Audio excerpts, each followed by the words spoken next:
5 ले लिया। So different data types आपने लिए, लेकिन ये कांस्टेंट रहे थ्रू आउट प्रोग्राम, ये चेंज नहीं हुए। कहने का क्या मतलब, a is equals to 5, b is equals to 6, c is equals to a plus b। तो पाइथन में जब मैं इसको प्रिंट करूंगी तो आप C जब प्रिंट करके देखेंगे, हर बार जब भी मैं इसको रन करूंगी तो आपका आंसर जो है वो 11 ही आने वाला है। जब भी रन करूंगी, जब मेरा मन करेगा कि मुझे नई वैल्यू डालनी है तो मुझे प्रोग्राम में जाना पड़ेगा और उसको वैल्यू को चेंज करना पड़ेगा, फिर जाके मेरी न्यू वैल्यू आएगी। लेकिन जनरल सिनेरियो में जब आप डेवलपिंग करते हैं, जब आप कंपनी में काम करते हैं, ऐसा पॉसिबल नहीं होता है कि आपने जो भी प्रोजेक्ट बनाया है उसकी वैल्यूज को बार बार आप प्रोग्राम में जाके एडिट करें। प्रोग्राम आपने लिखा, आपकी आउटपुट स्क्रीन में ऐसा कुछ होना चाहिए कि वो आपसे नई वैल्यू ले या नई वैल्यू कहीं से उठाए। सो जैसे ऐसा कुछ आए, एंटर द नंबर। सो हर बार मैं जो नंबर मैं दूं वो वाले नंबर को ये ऐड करे। कहने का मतलब मैं फिक्स वैल्यू ना दूं। तो इसके लिए पाइथन कहता है मेरे पास एक चीज है that is called as input. इसको आपने स्मॉल में लिखना है क्योंकि आपका पाइथन जो है वो केस सेंसिटिव है। हमने पहले भी बात करी, केस सेंसिटिव उन लैंग्वेजेस को बोला जाता है जिनमें हम स्पेलिंग का खास ध्यान रखते हैं। अगर स्मॉल में है तो स्मॉल में लिखना है, अगर कैपिटल में है तो कैपिटल में लिखना है। चलिए let we start with the, पहले इसका सिंटेक्स समझते हैं, फिर हम प्रैक्टिकल में जा पाएंगे। सिंटेक्स कहता है कि इनपुट मेरे लिए क्या कर रहा है। सिंपल याद रखिए, input is use for getting the data from keyboard. Getting data from keyboard, जब कीबोर्ड से आपको डेटा लेना है उसको हम कहते हैं, ये इनपुट के लिए यूज होता है। This is a input function. जो प्रिंट था वो था आउटपुट फंक्शन। तो अब आपके पास दो फंक्शंस मिल गए, एक प्रिंट जो आउटपुट हमेशा दिखाएगा और इनपुट जो हमेशा आपका जो इनपुट बेसिकली है या कीबोर्ड से जो डेटा हमने लेना है वो दिखाएगा। Very good. अदर लैंग्वेजेस में भी था, अगर आपने सी लैंग्वेज थोड़ा बहुत करी है, आइडिया है, तो वहाँ पे प्रिंट एफ होता था, नहीं भी है तो भी इसको नोट कर लो, और वहाँ पे स्कैन एफ होता है। अगर आप फॉर एग्जांपल आप C++ करते हैं तो वहाँ पे सी आउट होता है स्मॉल में और सी इन होता है। और अगर आप जावा करते हैं तो वहाँ system.out.println होता है, और उसके जो आपका रीडिंग है उसके लिए आपको एक स्कैनर क्लास यूज़ करनी पड़ती है और रीड करना पड़ता है। सो ये चीज़ें आपको डिफरेंट प्रोग्रामिंग में डिफरेंट चीज़ें होंगी, लेकिन बाकी प्रोग्रामिंग में थोड़ा कॉम्प्लिकेटेड है, यहाँ तो कोई ज़्यादा सिंटेक्स नहीं है। अब इनपुट का सिंटेक्स देखें तो इनपुट कहता है कि मैं कुछ इस तरह से सिंटेक्स लूँगा, मेरे को इनपुट देना पड़ेगा और तुम खाली दोगे तो मेरा कर्सर ब्लिंक हो जाएगा। सो कभी कभी बच्चों को जो है उनको डायरेक्टली यहाँ पे मैसेज लिखवाया जाता है और वो सोचते हैं कि मैसेज चाहिए ही चाहिए। नो, अगर आप उसके बीच में कुछ मैसेज नहीं डालेंगे तो भी आपका प्रोग्राम 100% वर्क करेगा। हम देखेंगे करके प्रैक्टिकल। तो ये सिर्फ ब्लिंक करेगा और आप नई वैल्यू, न्यू वैल्यू जो भी होगी वो वैल्यू इसमें पास करोगे। ये हो गया। अब नेक्स्ट थिंग क्या है, आपने क्या करना है नेक्स्ट, ये हो गया पहला सिंटेक्स। सेकेंड सिंटेक्स है कि नहीं, अब मुझको मैसेज भी देना है कि भाई पता तो चले कि मैंने एंटर क्या कराना है। So any message, any dead thing, हमारे यहाँ पे प्रोग्रामिंग में हम मैसेज या कुछ भी ऐसी चीज जो आप फिक्स लिखते हैं डबल कोट्स में, हम उसको डेड टेक्स्ट बोलते हैं। तो आज के बाद जब भी मैं डेड टेक्स्ट बोलूँ तो डेड टेक्स्ट का मतलब है कि ये इसके बीच की कोई चीज जो डबल कोट्स में लिखी गई है। सो डेड टेक्स्ट क्या लिखेंगे, एंटर द नेम। सो कहने का मतलब यहाँ पे आपके आता है मैसेज। सो आपने मैसेज, कोई भी मैसेज जो है, enter the roll number, enter the name, enter the marks, कुछ भी आप यहाँ पे डाल दीजिए, दैट्स इट। बट प्रॉब्लम ये है कि इसको लिखना कैसे है। फिर इसको आपने क्या करना पड़ेगा, जिस वेरिएबल में आप कोई वैल्यू फिक्स रख रहे थे उस वेरिएबल को आपको असाइन करना पड़ेगा। कहने का मतलब है कुछ इस तरह से लिखना पड़ेगा, वेरिएबल इज इक्वल्स टू, फिर इनपुट लिखना पड़ेगा और फिर यहाँ पे मैसेज जो भी आप उसको असाइन करना चाहते हैं वो देना पड़ेगा। ये है इसका सिंटेक्स। अब प्रैक्टिकल कैसे देखेंगे इसका, अब देखते हैं कि जनरली हमें करना कैसे है।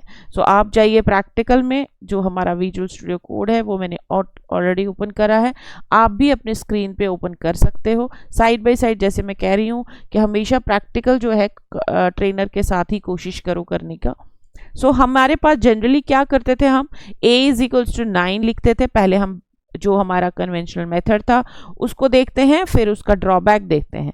हमने प्रिंट लिखा और हमने लिख दिया, आप यहाँ पे लिख सकते हो सम इज, और आप कॉमा करके a प्लस बी को भी लिख दीजिए। ये हमारे पास है, ये सजेशंस आती रहेंगी। रन करिए, रन करने के बाद आप देखें तो आपके पास एग्जैक्टली आपका आंसर 9 + 8, अगर आपका कंपाइलर सही चल रहा है तो 17 आंसर आ गया।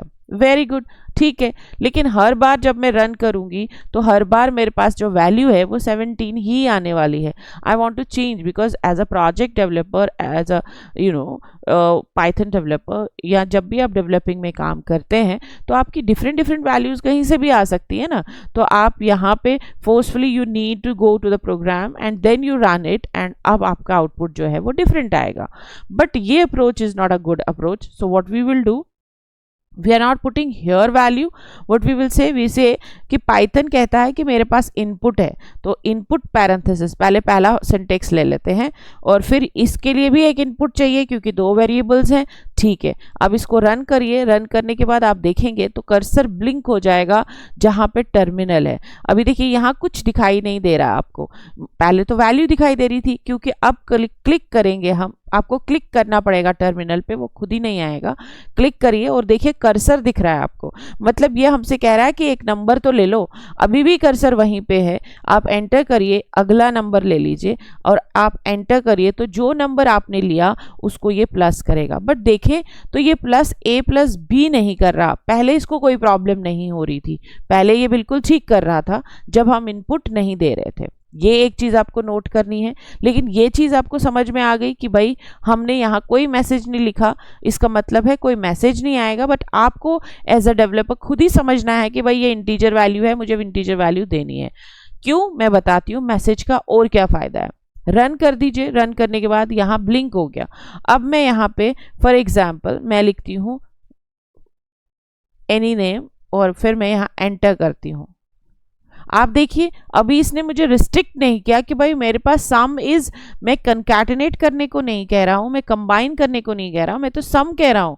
क्योंकि इनपुट, ये एक और लाइन आपको याद रखनी है, इनपुट जो है यहीं पे लिख देती हूँ, आप नोट कर लीजिए। इनपुट जो है वो बाय डिफ़ॉल्ट याद रखना, कोई चीज़ जो है वो बाय डिफ़ॉल्ट मतलब अगर आप कुछ ना करें तो क्या लेता है, बाय डिफ़ॉल्ट टेक्स्ट लेता है। ये याद रखिए, बाय डिफ़ॉल्ट जो है वो टेक्स्ट है, मतलब आप कुछ नहीं लेंगे तो इसका मतलब है इनपुट में हमेशा टेक्स्ट वैल्यू ही जाएगी।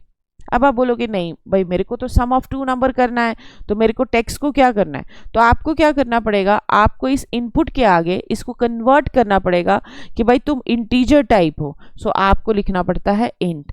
इसी तरह से अगर आपने कोई फ्लोट यानी कि डेसिमल की वैल्यू के साथ वर्क करना है तो इस इनपुट से पहले आपने लिख देना है फ्लोट। सो कोई भी चीज़ क्यों यूज़ की जाती है आपको पहले पता होना चाहिए। हम डायरेक्टली सिंटेक्स लिख लें और हम कहें ये होता है तो आप तो याद रखोगे, लेकिन आपको कभी भी उस चीज़ का समझ नहीं आएगा कि भाई इनका यूजेज क्या है। अब आप रन करके देखो तो हमने पहले वाले को इंटीजर बना दिया, हमने दूसरे वाले को इंटीजर बना दिया। जब आप इसको रन करने के लिए देखेंगे तो आप देखो कि आंसर क्या आने वाला है। अब क्या एग्जैक्टली सेम आएगा जो पहले आ रहा था या कुछ और। अब मैसेज क्लिक करिए, एंटर, 9 अब 8 लिया, सेम चीज़ है, लेकिन अब हमारे पास आउटपुट बिल्कुल सही आ रहा है, सम इज 17। सो अब मैं अगली बार फिर रन करूँगा, अगली बार जब आप नेक्स्ट वैल्यू को रन करेंगे तो ये अभी फिर से आपके सेम, अब आप कोई भी वैल्यू नेक्स्ट वैल्यू दे दो तो उसके हिसाब से आपका सम देगा। अभी आपने इसका फ़ायदा देखा कि आपको यहाँ पे जाके चेंज नहीं करना पड़ रहा, जहां आप रन कर रहे हैं वहीं पे चेंज करना पड़ रहा है। अभी भी ये इनकम्प्लीट है, क्यों, क्योंकि हमें ये नहीं पता चल रहा कि मैसेज एंटर करना है कि वेरिएबल, बट हमारे माइंड में हमने रखा हुआ है इंटीजर करना है तो इसलिए। लेकिन अब इसमें एक प्रॉब्लम आ जाएगी, पहले अगर आप रन कर रहे थे तो पहले टेक्स्ट ले रहा था वो और उसको जोड़ दे रहा, क्योंकि प्लस साइन टेक्स्ट के लिए कंबाइन करने का टेक्स्ट होता है। Plus is use for concatenation, concatenation is a word which is use for combining, जब भी आपने कंबाइन करना है। तो सपोज पहले आप टेक्स्ट लिख रहे थे और आप एंटर करके दूसरा टेक्स्ट लिख रहे थे, अब ये कह रहा है कि नहीं अब मैं नहीं ले सकता क्योंकि आपने इसको इंटीजर दे दिया है और इंटीजर जो है वो इसको नहीं रिकॉग्नाइज करेगा। तो अब आपके पास एरर आ गया। ठीक है, अब आप इसको मैसेज लिख दीजिए, यहाँ पे लिख दीजिए एंटर द फर्स्ट नंबर, और यहाँ पे लिख दीजिए आप डबल कोट्स में enter the second number. So beautifully अब आपका प्रोग्राम जो है वो कंप्लीट हो गया है। पहले जो हमने लास्ट टाइम किया था वो सिंपल, हमने कुछ लिखा नहीं था उसमें। अब ये आपको बता रहा है कि एंटर द फर्स्ट नंबर, जैसे आप फॉर्म्स भरते हैं या कोई गेम खेलते हैं तो वो होता है ना enter this number, enter this. So अब हम प्रॉपरली वैसा कुछ सीख रहे हैं। Enter the first number, so हमने 6 दिया। एंटर द सेकेंड नंबर, हमने 9 दिया। सम इज 15। अब ये हमारा कंप्लीट पाइथन प्रोग्राम हो गया, जिसमें हमने वेरिएबल्स को यूज़ किया, जिसमें हमने प्रिंट स्टेटमेंट यूज़ की, जिसमें हमने इनपुट यूज़ किया और हमने इंट भी देखा। Is that clear? समझ में आया? जी मैम। इसी तरह से आपने बाकी सारे प्रोग्राम जो आपने अभी तक किए, जो मैंने असाइनमेंट आपको दी थी, उनको आपने कुछ प्रोग्राम्स को कन्वर्ट करके देख लेना, सबको करने की ज़रूरत नहीं है। अब हर बार वही एंटर द नंबर। अगर आपको एरिया ऑफ सर्कल है तो एरिया ऑफ सर्कल में पाई की वैल्यू जो फिक्स आएगी और रेडियस आपको एंटर करना है, तो एंटर द नंबर की जगह पे क्या आ जाएगा? Enter the radius. R is equals to enter the radius. जो फिक्स वैल्यू अभी तक आपकी जा रही थी, जो आप रेडियस को r इज इक्वल्स टू 2 लिख रहे थे या r इज इक्वल्स टू 4 लिख रहे थे, अब आप नहीं लिखोगे, अब आप उसको इस तरह से इनपुट से करोगे। Very good. सो इस तरह से सारे प्रोग्राम्स जो हैं आज के बाद पाइथन में हमने वर्क करने हैं। अब हमने मैसेज भी डालना है, अब हमने जो डेटा टाइप है वो भी डालना है। अब सपोज करिए आप यहाँ पे रन करते हैं, रन करने के बाद इस प्रोग्राम को एंटर द नंबर किया आपने और आपने यहाँ पे लिख दिया 9.8 एंटर। तो देखिए ये कह रहा है कुछ, यहाँ पे ये कहता है कि इंटीजर लिटरल इनवैलिड है। भाई मैं नहीं ले सकता ये, क्योंकि तुम पॉइंट में वैल्यू दे रहे हो। द रीज़न बिहाइंड इज कि मैंने एंटर करते समय यहाँ पे ध्यान रखना है कि इसका डेटा टाइप जो है वो चेंज कर दीजिए। अब यहाँ पे इंटीजर होगा तो गड़बड़ हो जाएगा, तो आप इसको फ्लोट कर दीजिए और अब रन करके देखिए क्या आपके पास वो फ्लोट वाली वैल्यू ऑटोमेटिकली कन्वर्ट हो गई या नहीं। अब 9.8 कर दीजिए, अब ये कोई एरर नहीं देने वाला, आप इसका आंसर पॉइंट में देख सकते हो। तो इस तरह से जो आपके पास परसेंटेज वाले क्वेश्चंस हैं, जैसे first mark, second mark, third marks and then addition, वहाँ पे जनरली हम डेटा टाइप फ्लोट लेते हैं, अदरवाइज वो बाद में मैथमेटिकल कैलकुलेशन करने में प्रॉब्लम करता है। Right? Okay, next thing what we have to go with today is your concept of operators. Concept of operators का मतलब आगे जो है आपने operators का जो है concept समझना है, जो यूज़ भी करना है। कुछ ऑपरेटर जो हैं वो हमने यूज़ कर लिए हैं, जैसे प्लस, माइनस, स्टार। हमने स्लैश पढ़ा था, जिसमें हमने ये पढ़ा था कि आपके पास परफेक्ट क्वेश्चन नहीं आता था, फिर हमने उसमें डबल स्लैश लगाया। आई थिंक डबल स्लैश हम कर चुके हैं। जी मैम। डबल स्लैश परसेंट, और एक आपके पास आ जाता है यहाँ पे पाइथन में डबल स्टार, जो बाकी प्रोग्रामिंग में नहीं है। पाइथन में कुछ ऐसी चीज़ें हैं जो बाकी प्रोग्रामिंग में नहीं, जैसे ये भी आपको कभी कभी इंटरव्यू में क्वेश्चन आ जाता है, अर्थमेटिक ऑपरेटर्स में से कौन सा अर्थमेटिक ऑपरेटर है जो बाकी प्रोग्रामिंग में नहीं है लेकिन इसमें है। Double slash specially is not there, double star is somewhere in other programmings also, but double slash is not there. Double slash is for the complete आपको क्वेश्चन चाहिए। अब आप यहाँ पे डबल स्टार का क्या मतलब है? डबल स्टार का मतलब यहाँ पे होता है रेज टू पावर, जो आप कहते हैं। सपोज करिए यहाँ प्लस की जगह पे मैंने डबल स्टार लगाया और मैं रन करती हूँ। रन, अभी तो ये फ्लोट में वैल्यू है, अभी मोस्ट प्रॉब्ली अभी फिर भी देखेंगे। यहाँ पे हमने 7 लिया और हमने यहाँ पे 2 ले लिया, तो आपके पास आंसर 49 आया। वाई 49? बिकॉज इसका मतलब होता है रेज टू पावर बी, मतलब 7 का अगर इसको आप एक्सप्लेन करें तो 7 का रेज टू पावर कितना? 2, तो 7 को 2 बार मल्टीप्लाई करने का, 7 2 जा 7 7 मतलब 7 7 जा 49।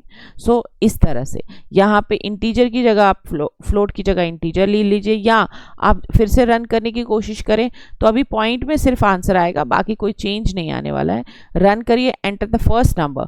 अभी मैंने 3 लिखा, अभी मैंने इसको 3 लिखा, सो इसका मतलब हुआ 3 को 3 बार करिए, 3 इंटू 3 9, 9 इंटू 3 27, सो आंसर 27.0 आएगा। सो इसका मतलब होता है रेज टू पावर। जब आपको रेज टू पावर लिखना होता है, जो पुराने कन्वेंशनल प्रोग्रामिंग्स थी जैसे सी, उनमें पावर होता था POW, यहाँ ये डबल स्टार से आपका काम कर सकता है, आपको पूरा फंक्शन लिखने की ज़रूरत नहीं है, ये कहता है। So this is about your arithmetic operator. मुझे नहीं लगता कि इनको हमें और ज़्यादा डिटेल करने की ज़रूरत है, ये हमारा कंप्लीट है। उसके बाद आ जाएगा कंपैरिजन ऑपरेटर, मतलब आप कंपेयर कर रहे हैं वैल्यूज़ को, either they can give you a true value, और ऐसा नहीं है कि इन, जैसे स्टूडेंट्स में ये मिथ होता है कि इन ऑपरेटर्स को हम सिर्फ कंडीशन यानी कि इफ एल्स जब हम करेंगे तभी यूज़ कर सकते हैं। नहीं, ऐसा नहीं है। आपके प्रोजेक्ट या आपके कभी एग्ज़ाम में क्वेश्चन ऐसा भी आता है। सो चलिए इसको हम डिलीट कर देते हैं और अब उन ऑपरेटर्स को देखने की कोशिश करते हैं। तो पहला ऑपरेटर है जैसे कंपैरिजन ऑपरेटर, अगला operator for example greater than equals to, less than equals to, फिर है आपके पास नॉट इक्वल्स टू, और कौन सा ऑपरेटर है हमारे पास इनमें से less than and greater than. एक आपने कर लिया तो अपने आप बाकी वाले भी हो जाते हैं। जैसे हम प्रिंट लिखते हैं, क्योंकि हर ये चीज़ हमेशा याद रखिए, these are the operators which will return a true value और अ फॉल्स वैल्यू। सो ये या तो आपको ट्रू देंगे या तो आपको फॉल्स देंगे, तो ये हमेशा याद रखना। अर्थमेटिक ऑपरेटर ऐसा नहीं दे रहे थे। अर्थमेटिक ऑपरेटर आपको एक कैलकुलेटेड वैल्यू दे रहे थे, ये आपको ट्रू या फॉल्स, ये सारे मसाले हम इकट्ठा करें ताकि हमारा एक कंडीशनल स्टेटमेंट जो हमने नेक्स्ट क्लास में पढ़ना है उसके लिए हमारे लिए बहुत इजी हो जाएगा समझना। अब प्रिंट है, अब प्रिंट हमारे पास है, प्रिंट एक फंक्शन है। तो हमने कहा 7, हमने डायरेक्ट लिख दिया, कोई वेरिएबल डालने की भी ज़रूरत नहीं। हमने लिखा 7, हमने लिखा ग्रेटर देन 7, जो है वो ग्रेटर देन है 9 के। तो ये तो हमको खुद ही पता चल रहा है, लेकिन हम कंप्यूटर से करना चाहते हैं तो क्या वैल्यू देगा ये। अभी हम प्रिंट लिखते हैं यहाँ पे, और प्रिंट करने के बाद अब हम 7 को ग्रेटर देन इक्वल्स टू 9 लिखते हैं, तो क्या ये हमको ट्रू देगा या फॉल्स देगा, हम ये देखना चाह रहे हैं। क्योंकि हम एक ही जगह पे सभी ऑपरेटर्स को यूज़ कर सकते हैं, ऐसा नहीं है कि हमको उसके लिए अलग प्रोग्राम लिखना पड़ेगा। सो यहाँ पे हमने डबल इक्वल्स टू डाल दिया, यहाँ पे हमने लेस देन या इक्वल्स टू डाल दिया, और इसका अगला वाला जो है यहाँ पे भी हम एक और डालेंगे। ये हो गया greater than equals to, double equals to, less than equals to, इसको हम करेंगे लेस देन, खाली लेस देन कर देंगे, और अभी लास्ट वाला जो बचता है that is equals to not equals to. अब देखिए क्या हमारे अकॉर्डिंगली आउटपुट, अब ट्रू फॉल्स देगा तो आउटपुट बस देखने की चीज़ होती है, सारा का सारा ब्रेन चलता है। 7 जो है वो 9 से बड़ा है नहीं है, तो क्या ये ट्रू देगा या फॉल्स, इसको देना चाहिए फॉल्स। अब 7 जो है ग्रेटर देन इक्वल्स टू 9 है, अगर यहाँ पे 9 की जगह पे मैं एक और यहाँ पे बना लेती हूँ ताकि आपको कंफ्यूजन ना हो, यहाँ पे 7 लिख देती हूँ, तो इस केस में ये मुझे फॉल्स ही देने वाला है वैल्यू। देखिए अभी प्रैक्टिकल करेंगे, लेकिन ये वाली वैल्यू मुझे फॉल्स नहीं देगी, ये वाली वैल्यू मुझे ट्रू देगी। क्यों? क्योंकि हमने कहा ग्रेटर देन तो नहीं है बट इक्वल्स टू तो है। यहाँ पे ये टोटली फॉल्स देने वाला है। क्यों? क्योंकि कंपैरिजन कहता है कि ना ग्रेटर चाहिए मुझे ना लेस देन चाहिए, मुझे बराबर इक्वल चाहिए। और लेस देन इक्वल्स टू का मतलब होता है कि क्या लेस देन है, अगर लेस देन नहीं है तो इक्वल्स टू चेक कर लो, पर इक्वल्स टू भी नहीं है इस केस में, तो ये भी फॉल्स देगा। अब यहाँ ये कह रहा है कि खाली लेस देन की बात हो रही है, तो कहता है कोई बात नहीं, मैं तो हूँ लेस देन। और यहाँ पे ये कहता है कि तुम इक्वल नहीं हो ना, तो ठीक है, नहीं हो तो ट्रू दे देगा। सो कुछ इस तरह से आएगा आपका आंसर, यही आना चाहिए, false false true, false false true true. अगर तो ये आंसर है तो हमारा ब्रेन जो है बिल्कुल सही वर्क कर रहा है, अगर नहीं है तो कुछ गड़बड़ है। ज़रा देखें क्या आंसर आया, फॉल्स फॉल्स ट्रू ट्रू। और आप ज़रा इसको कंपेयर करने की कोशिश करेंगे हम, फॉल्स फॉल्स ट्रू, एक है फॉल्स, फिर है एक ही फॉल्स ट्रू क्यों आ रहा है यहाँ पे, ओके मैं ऊपर देख रही हूँ, false false true false, false false true false, उसके बाद फिर फॉल्स, फिर true true, same output. Is that clear? इसमें कोई कंफ्यूजन? No ma'am, no. चले, वेरी गुड। हाँ मैं कहा इसको थोड़ा रिमाइंड रखना पड़ेगा, याद रखना पड़ेगा। हाँ याद नहीं, जैसे जैसे आप प्रैक्टिस करते जाएंगे ना, अभी तो एक ही प्रोग्राम किया, फिर हमने कंडीशनल स्टेटमेंट्स करनी है, उसमें बहुत सारे ऐसे प्रोग्राम आएंगे जिसमें हमने ग्रेटर, याद कुछ नहीं करना, इसमें याद रखना है कि ये इधर मुझे ट्रू देगा या फॉल्स देगा।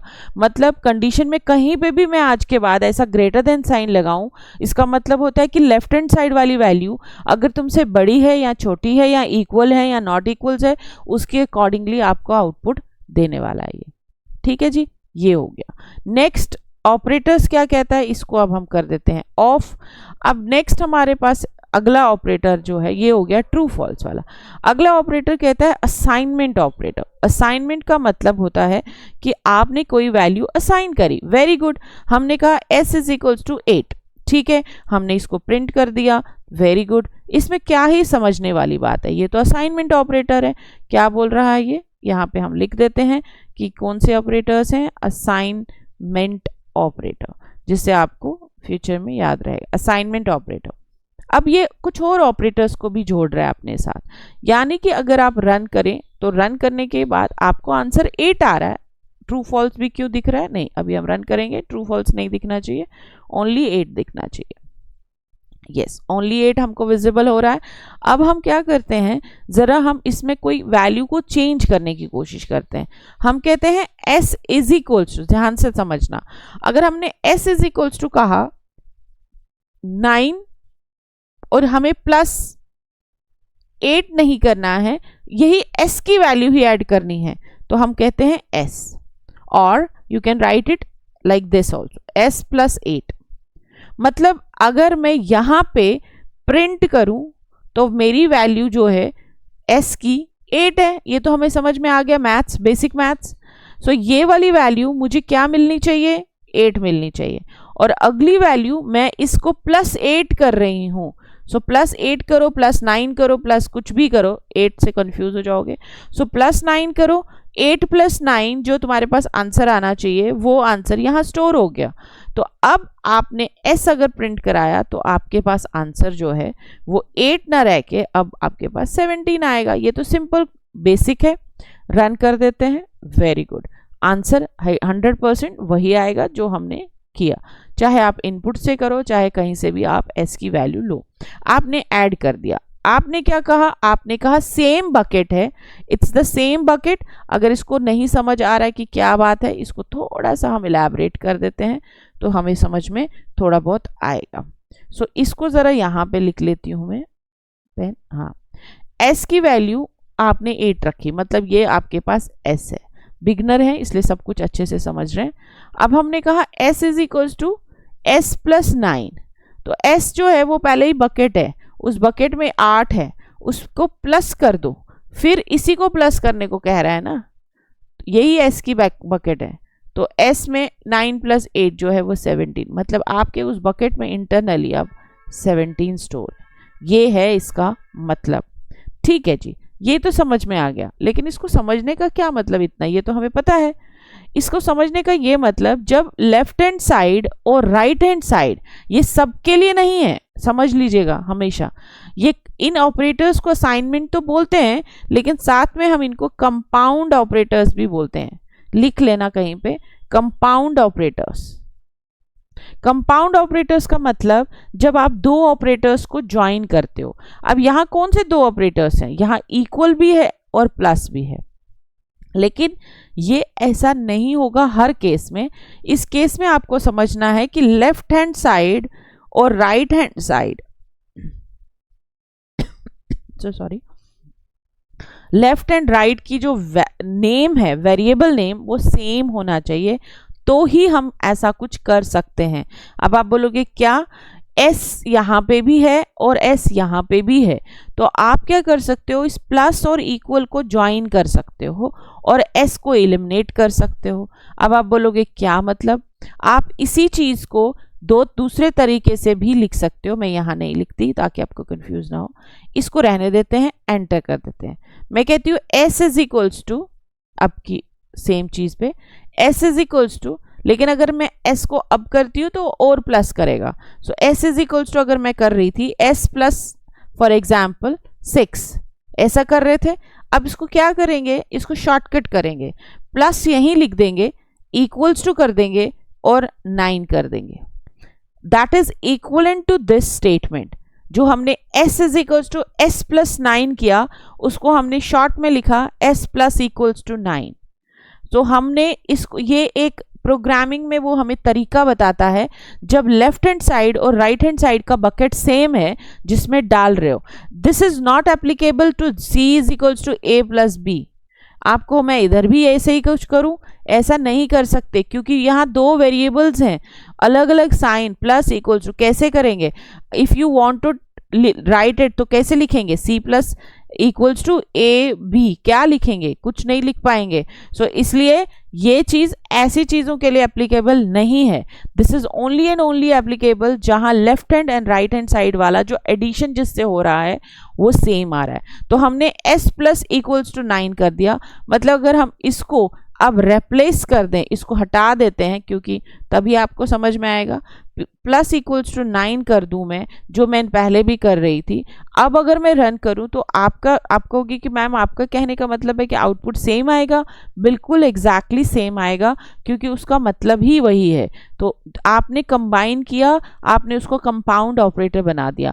इन the similar manner if you want to go with the minus, so आपने 8 माइनस 9 कहा तो आंसर में -1 आएगा ना, क्योंकि अब आप प्लस नहीं कर रहे हो, आंसर में -1 आने वाला है। आप इसी तरह से बाकी ऑपरेटर्स को यहीं पे यूज करना सीख लीजिए। मल्टीप्लाई मतलब 8 9 जा, तो आपके पास जो वैल्यू है उसको मल्टीप्लाई करेंगे तो आपके पास आंसर जो है वो 72 आएगा। आप डिवाइड करना चाहते हैं तो आप डिवाइड भी कर सकते हैं, आप डबल स्लैश करना चाहते हैं वो भी वही सेम चीज़ है, या आप आपका एक्सपोनेंट करना चाहते हैं आप वो भी कर सकते हैं।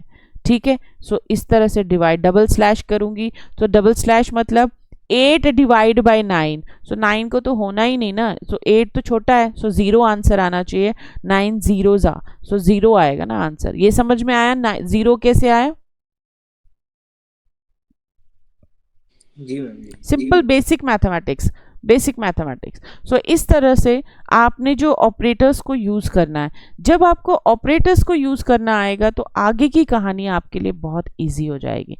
सो इनको हम कहते हैं असाइनमेंट ऑपरेटर्स, और sometimes you can say these are the compound operators. So कभी कभी हम असाइनमेंट इस सिंगल इक्वल्स को भी बोलते हैं, तो आपको कंफ्यूज नहीं होना है। अगर कंपाउंड ऑपरेटर कहीं पे लिखा हुआ है तो ये भी वही चीज़, कंपाउंड मीन्स दो चीज़ों को मिलके जो चीज़ बनती है उसको कंपाउंड बोलते हैं। सो बहुत सारे बच्चों के 85% स्टूडेंट्स को पूरी इंजीनियरिंग हो जाती है लेकिन इन ऑपरेटर्स को यूज़ ही नहीं कभी करना आता, क्योंकि कभी बताया ही नहीं जाता है कि भाई ये कैसे हैं। तो उन लोगों के लिए ये हवा होती है। मे बी गुरनूर को भी बहुत सारे स्टूडेंट्स फ्रेंड्स होंगे जिनको ये पता ही नहीं होगा ये कैसे यूज़ करना है, right. Then is logical operators. These are the operators which are very very important for your, you can say for your programming. So अब पहले इनको समझने की कोशिश करेंगे एंड देन हम इस पे वर्क करेंगे। पहले हम समझने की कोशिश करेंगे कि लॉजिकल ऑपरेटर्स को लॉजिकल ऑपरेटर क्यों बोलते हैं। लॉजिक का मतलब होता है जो चीज़ मैं लिखती हूँ, लॉजिक। लॉजिक का मतलब जैसे आपने कहा सम ऑफ 2 नंबर्स, तो मेरे ब्रेन में आ गया कि प्लस साइन यूज़ करना है, माइनस नहीं यूज़ करना। सो मैंने इसका लॉजिक लगाया, logic on the basis of something which is called as logic. अब यहाँ पे लॉजिक का मतलब क्या है, जब हम इन ऑपरेटर्स को, लॉजिकल ऑपरेटर्स को यूज़ करेंगे तो उनके बेस पे आपका डिफरेंट आउटपुट आएगा। अब लॉजिकल ऑपरेटर एंड, यानी कि आप अगर यहाँ पे कुछ प्रोग्रामिंग्स में अगर आप कनेक्ट करें तो आपने ये डबल एंड वाला साइन देखा होगा, लेकिन पाइथन कहता है कि यहाँ वो वाले साइन कहीं नहीं आने वाले जो बाकी और होता था नॉट। अगर तो आपने कोई प्रोग्रामिंग नहीं की है नव की तरह तो कोई प्रॉब्लम ही नहीं है, बट अगर कुछ प्रोग्रामिंग की है जैसे आपने गुडनूर की है तो आप याद रखिए ये वाले जो ऑपरेटर थे वही ऑपरेटर यहाँ पे भी यूज होने हैं। So for a fresh start logical operator किनको बोलते हैं? लॉजिकल ऑपरेटर वो ऑपरेटर्स होते हैं जो आपको फिर यहाँ पे एक ही चीज़ है, बुलियन की तरह ट्रीट होते हैं, जो या तो ट्रू देंगे या तो आपके पास फॉल्स वैल्यू आएगी, लेकिन कुछ अलग तरीके से। अब लॉजिकल ऑपरेटर्स में रिलेशनल ऑपरेटर्स का भी यूजेज कर सकते हो आप बोलोगे कैसे? लॉजिकल ऑपरेटर एंड कहता है, एक एंड है, एक और एक नॉट है। लिखना ही आपको AND है, आपको लिखना पड़ेगा AND, पूरा इंग्लिश लिखना पड़ेगा, लेकिन in a small language, not in a capital. So and का मतलब होता है जब आपके पास मल्टीपल कंडीशंस हैं और मल्टीपल कंडीशंस आपके पास ट्रू होंगी तो ही एग्जीक्यूट होगा। अब आपको क्या मतलब? एंड का मतलब होता है, हम इसको जनरली लिखते हैं, both conditions should be true, both conditions should be true. अगर आपने इसको कहीं पे लिख लिया एंड लगा लिया तो अगर आपके पास बोथ का मतलब यहाँ दो भी हो सकता है, 4 भी हो सकता है, 50 भी हो सकते हैं, वो सारी कंडीशंस अगर ट्रू होंगी तो ही ये कहेगा ठीक है जी मैं ट्रू हूं। अगर उनमें से कोई भी कंडीशन फॉल्स हुई तो ये फॉल्स ही रहेगा, ये नहीं बोलेगा कि भाई बाकी कंडीशंस ट्रू थी तो चलो कोई बात नहीं, देखेंगे कहाँ यूज करेंगे। और कहता है कोई प्रॉब्लम नहीं, ईदर का मतलब कोई एक भी चलेगी मुझे। अगर 4 कंडीशंस हैं और उनमें से एक ये कंडीशन ट्रू है और बाकी वाली फॉल्स हैं और मैंने बीच में और लगा दिया है, उसका मतलब है कोई प्रॉब्लम नहीं, ये चल रही है ना, वेरी गुड, ठीक है। नॉट का मतलब होता है आपने किसी भी एक्सप्रेशन के आगे नॉट लगा दिया तो वो रिवर्स हो जाएगा। रिवर्स का मतलब अगर उसकी वैल्यू ट्रू आ रही थी तो ये आपको रिटर्न में क्या दे देगा? फॉल्स दे देगा, ठीक है। अगर आपने थोड़ा सा टेक्निकल पढ़ा हो तो आपको अगर याद होगा कि गेट्स होता था अपने इंजीनियरिंग में, लॉजिकल गेट्स। सो वो वही कुछ यहाँ पे हम करने वाले हैं गेट्स का, लेकिन अब यहाँ कोई गेट वेट नहीं बनाएंगे एंड गेट और गेट या कुछ, यहाँ पे डायरेक्टली हम उनको वर्क करेंगे। सो एंड गेट क्या कहता है, सॉरी एंड क्या कहता है, यहाँ पे एंड गेट छोड़ दीजिए। एंड क्या कहता है कि सपोज करो मेरे पास A एक वेरिएबल है और B एक वेरिएबल है, A में कोई वैल्यू है 5, B में कोई वैल्यू है 6। मैंने क्या कहा, मैंने कहा A ग्रेटर देन B, ये है कंडीशन। अगर मैं इसको इंडिविजुअली लिखती हूं तो ये तो मुझको A ग्रेटर देन फॉल्स ही देने वाला है, ये समझ में आ गया? ये मुझे फॉल्स देने वाला है कि A जो है वो ग्रेटर देन B के है, ये मुझे बोलेगा फॉल्स। अब अगर मैंने यहाँ पे बीच में AND एंड लगा दिया तो मैंने कहा A जो है वो ग्रेटर देन है 9 के।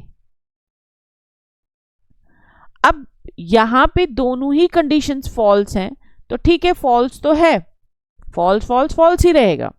लेकिन अगर मैंने यहाँ पे कंडीशन कुछ ऐसी लिखी होती, A लेस देन B, ये कंडीशन मेरी ट्रू है, इसके साथ में मैंने एंड लगाया और मैंने कहा A लेस देन 7, तो ये कंडीशन भी ट्रू है। दोनों कंडीशंस ट्रू हैं तो ही मुझे वैल्यू आंसर में ट्रू देगा, टेंशन मत लो, प्रैक्टिकल करने वाले हैं। और अगर मैंने यहाँ लेस देन की जगह ग्रेटर देन कहा, ये कंडीशन तो ट्रू थी पर ये फॉल्स थी, एंड कहता है मैं ऐसा नहीं कर सकता, अगर आपके पास दोनों कंडीशंस ट्रू होंगी तो ही मैं ये वाली ट्रू वैल्यू को लूंगा, अदरवाइज अगर आपकी एक भी ट्रू है लेकिन बाकी सारी फॉल्स हैं तो मैंने फॉल्स ही दिखाना है, मैंने ट्रू नहीं दिखाना। ये कहाँ यूज किया जाता है, क्यों कर रहे हैं हम, आगे जाके हमने पढ़ना है कंडीशनल स्टेटमेंट। कंडीशनल स्टेटमेंट में हम कुछ इस तरह से करने वाले हैं कि मल्टीपल कंडीशंस देंगे और चेक करेंगे कि कौन सी कंडीशन ट्रू हो रही है, कौन सी फॉल्स हो रही है। So don't worry about it. But आज क्या करेंगे इसके बेस पे, इन द सिमिलर मैनर इसका भाई है और, तो अब जरा देखते हैं कि हम कंडीशनल स्टेटमेंट के बिना उसको कर सकते हैं या नहीं।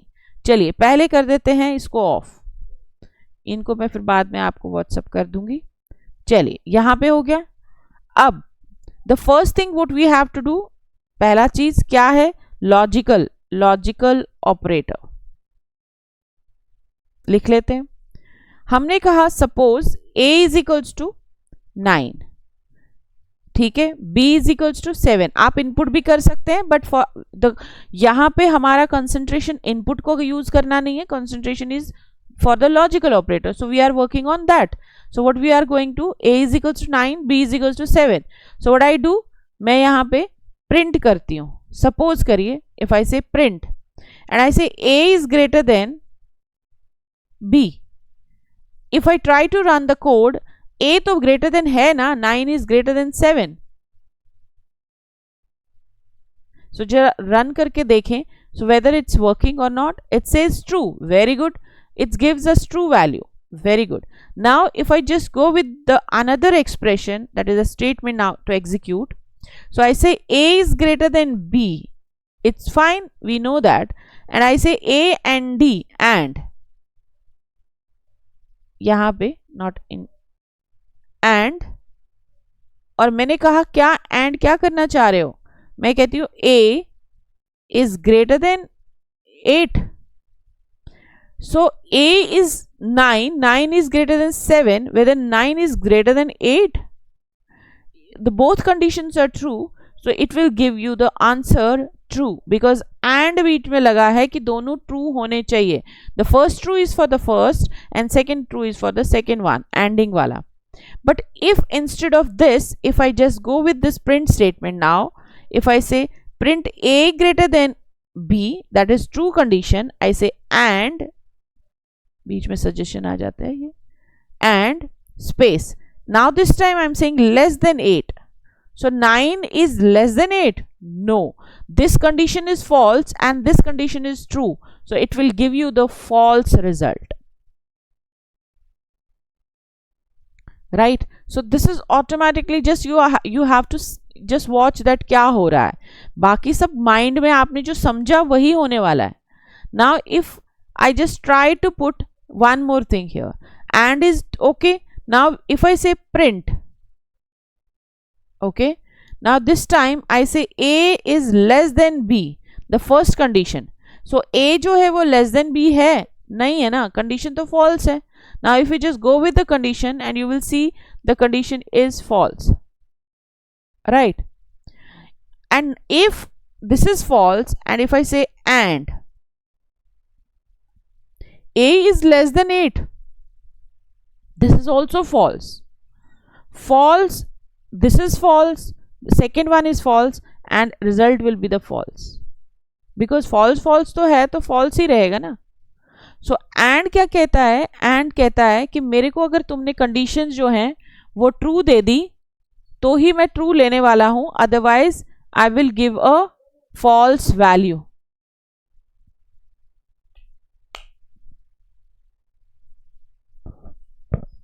Okay, is that clear? This is clear? Question है मैम इसमें, Yes. जो ये ट्रू और मैम फॉल्स है, ये किस काम आते हैं वैसे? Very good question. True and false जो हम काम कर रहे हैं कंडीशनल स्टेटमेंट्स के लिए यूज होता है.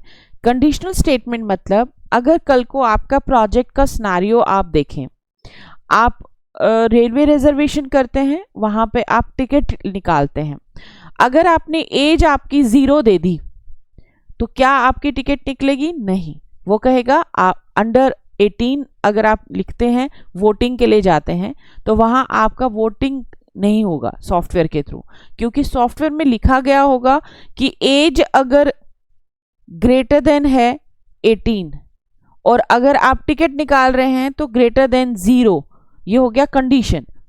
अब आप कहोगे कि और ट्रू फॉल्स कहां पे है?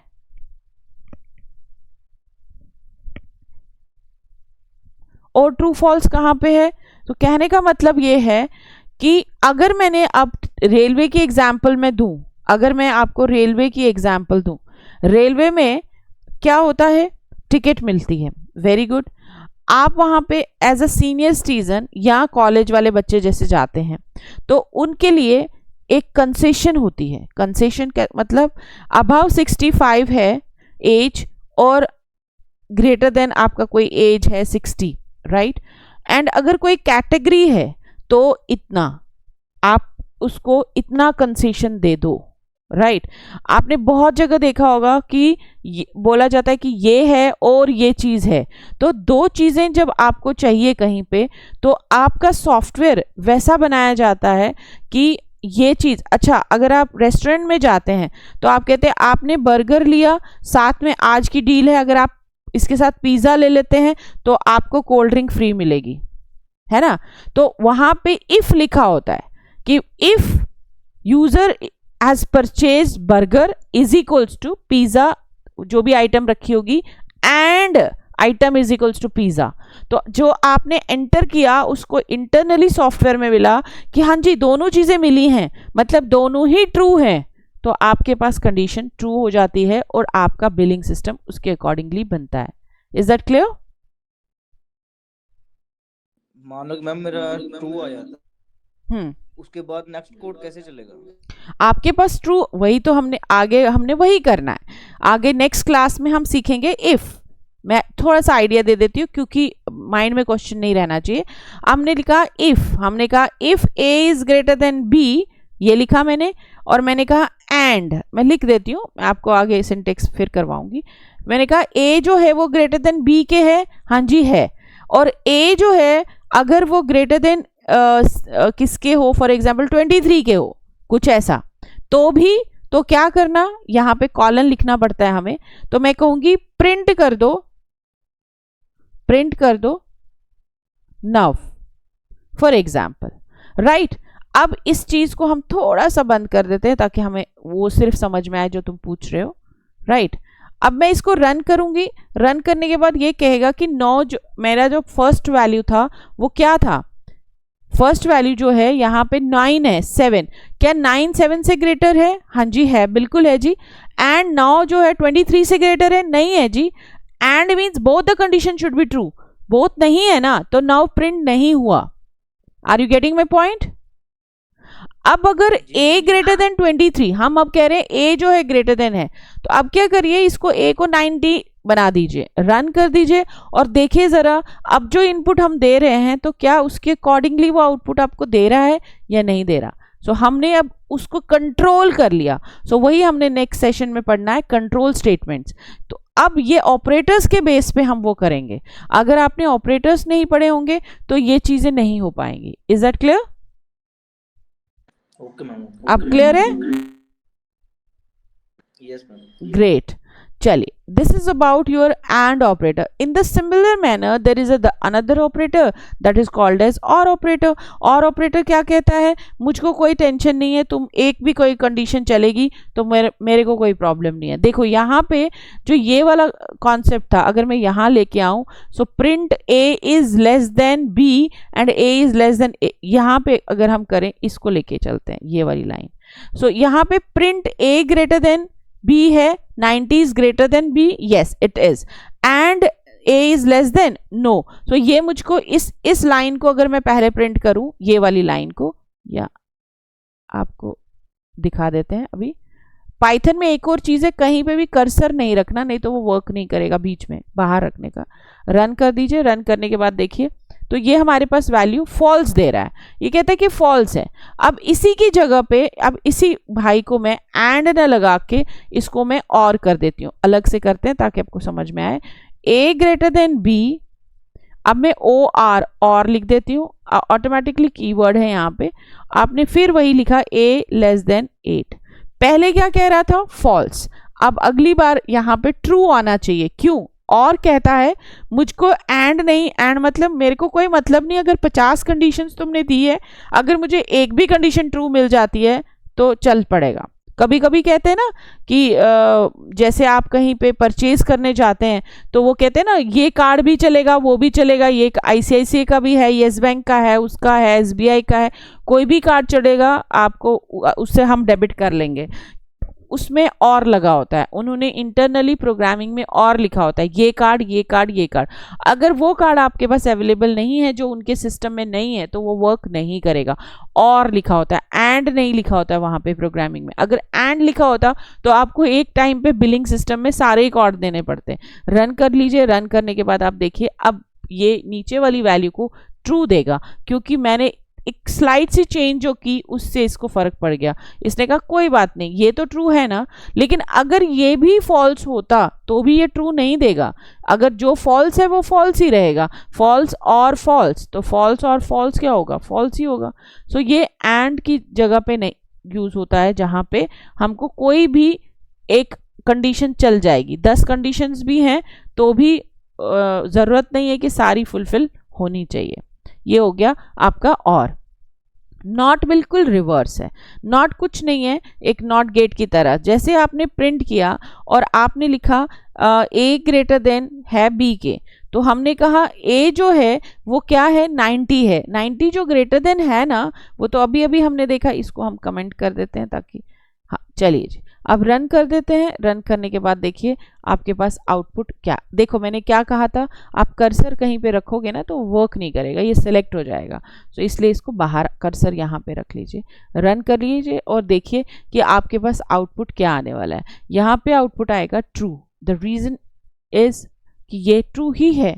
अब मैं इसके आगे, आप पैरेंथेसिस के आगे इसको लगा देती हूँ नॉट, नॉट ए। अभी रन करते हैं, जो ट्रू है क्या वो ट्रू ही आने वाला है, अब वो फॉल्स आ गया। हमने उसको क्या कहा, हमने कहा जो भी तुम्हारे पास आउटपुट आएगा उसको रिवर्स कर दो। तो रिवर्स ट्रू अगर आ रहा है तो फॉल्स आएगा, फॉल्स अगर आ रहा है तो ट्रू आएगा। सो नॉट ये नहीं कहता है कि एक ही चीज, नॉट कहता है रिवर्स, रिवर्स कैसे किया जाता है, right. So this is all about your logical operators. I think ये क्लियर है, logical operators are clear now. Yes ma'am. So I don't think कि इसमें कोई प्रॉब्लम है, राइट। सो उसके बाद आ जाता है एक आपके पास इन ऑपरेटर्स हैं और is not in operator and is not operator. ये वो ऑपरेटर्स हैं जिनको आगे लिस्ट वगैरह में हमने यूज करना है। जब हम लिस्ट करेंगे उसमें ज़्यादा क्लियर होगा इसको समझना, लेकिन अभी फिलहाल के लिए इसको समझो सिर्फ कि ये एक ऑपरेटर्स हैं। और बिटवाइज ऑपरेटर्स जो हैं वो on the basis of binary system होता है। बाइनरी सिस्टम के लिए आपको बाइनरी नंबर्स पता होने चाहिए, तो ही आपको ये बिटवाइज ऑपरेटर समझ में आएगा। जनरली प्रोग्रामिंग में हम इनको यूज़ नहीं करते हैं ज़्यादा, बट आपको पता होना चाहिए क्योंकि आपके इंटरव्यूज़ में पूछा जाता है बिटवाइज ऑपरेटर। तो अगर आपको मैं पूछूं कि आपको बाइनरी सिस्टम पता है, कि ये कुछ पता है थोड़ा बहुत दोनों में से किसी ना, आपको स्पेशली क्योंकि हाँ 0-1 इज अ बाइनरी। तो अगर मैं आपको बोलूं 4 का बाइनरी क्या है, तो क्या आप बना सकते हैं?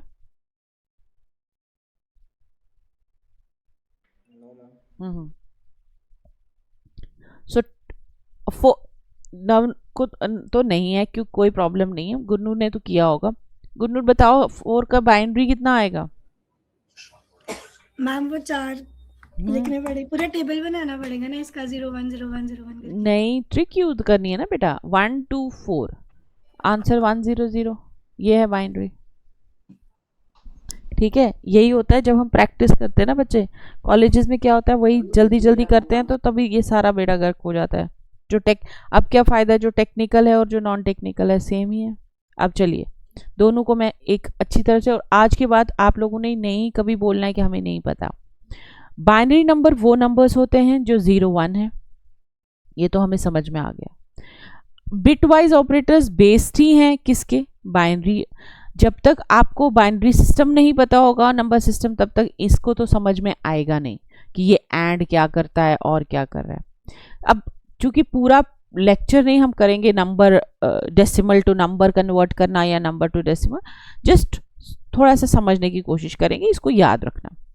बिटवाइज करने, bitwise means on the basis of bits. Bits मतलब 0-1, राइट। बाइनरी डिजिट्स को शॉर्ट में बोलते हैं बिट्स, ये याद रखना। कभी कभी इंटरव्यू में ये क्वेश्चन भी आता है, हम नहीं बोलते bit, a small bit.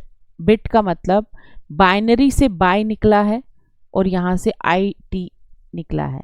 Bits ये बाइनरी डिजिट से निकला है बिट्स, ठीक है जी। 0-1। अब ट्रिक के लिए क्या करना है आपको, आप क्या करिए, ये टेबल याद रखिए। 1 2 4 8 8 2 जा 16, 16 2 जा 32, 32 2 जा 64, ये करते जाइए मल्टीप्लाइड बाय 2 2 2 2, ठीक है।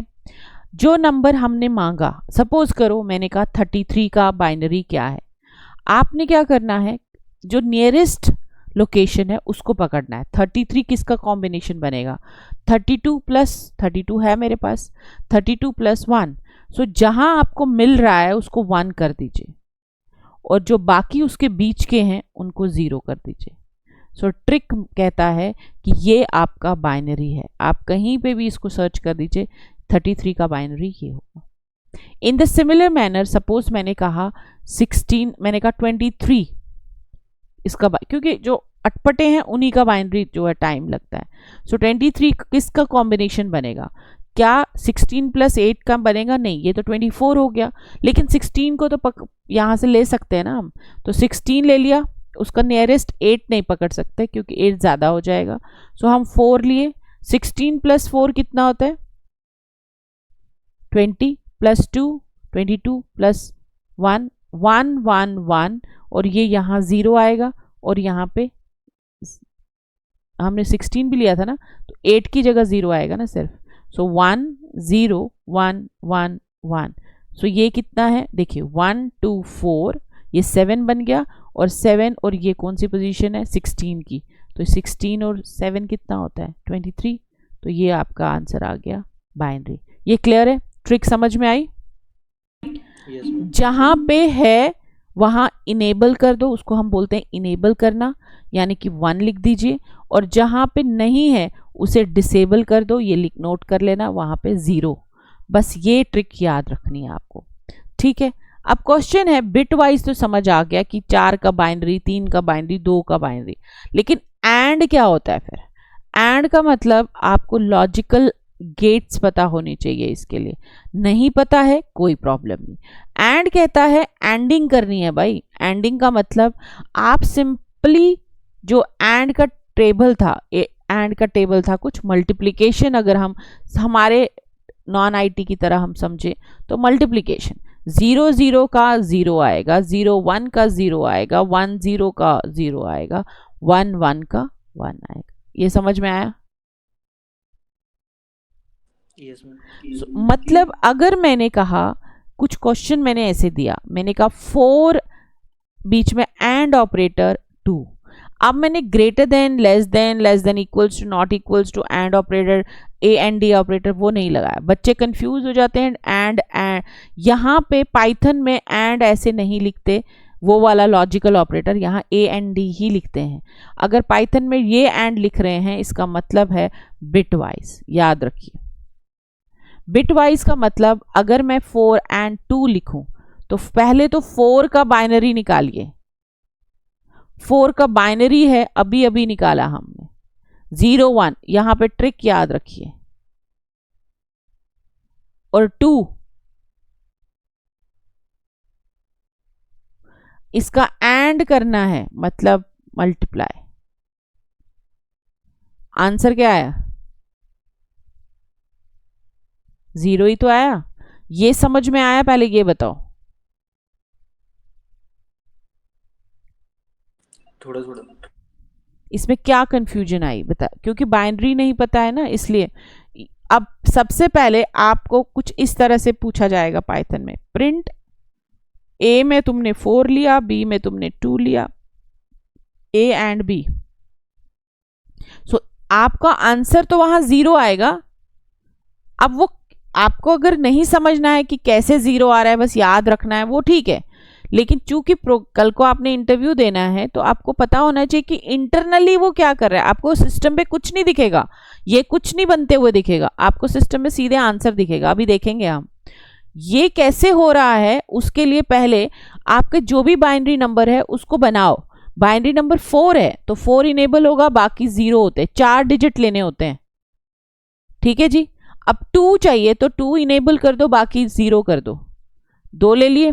तो अब ये कुछ बिट्स, पहले जो वो टेबल बताया था मैंने, तो ये बिट्स कुछ इस तरह से है कि पहले वाली की 0 है, अगले की भी 0 है, पहले वाली की 1 है, अगले की 0 है, पहले वाली की 0 है, अगले की 1 है, पहले वाली की 0 है, अगले की 0 है।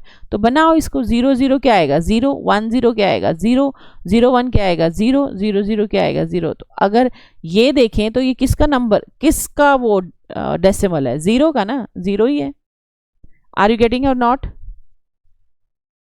Yes ma'am. ये समझ आया? अब जरा इसको देखने की कोशिश करें कि जो मैं बोल रही हूँ ये एग्जैक्टली वही आंसर दे रहा है या नहीं। सो हमने क्या कहा, फिर से हमने ए की वैल्यू जो है, अब यहाँ पे हम ए की वैल्यू को चेंज कर देते हैं। अभी हमने 4 रखेंगे और यहाँ पे हम 2 रख देते हैं, ठीक है। अब हम इसको नीचे भी लिख सकते थे, यहाँ पे हम करेंगे प्रिंट, हम करेंगे प्रिंट पैरेंथेसिस दे देंगे और यहाँ पे हम सॉरी, बस लास्ट ये करते हैं फिर मैं स्टॉप करती हूँ। ए और नेक्स्ट वैल्यू क्या है हमारी, एंड बी। अब जरा देखें कि जो मैंने अभी अभी कॉन्सेप्चुअल किया, क्या आपका यहाँ पे प्रोग्राम वही आंसर दे रहा है? दिख रहे हैं आपको?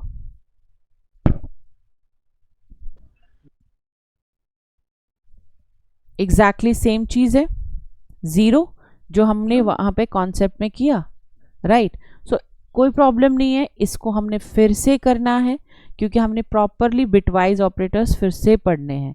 तो आपने बस एक ही चीज ध्यान में रखनी है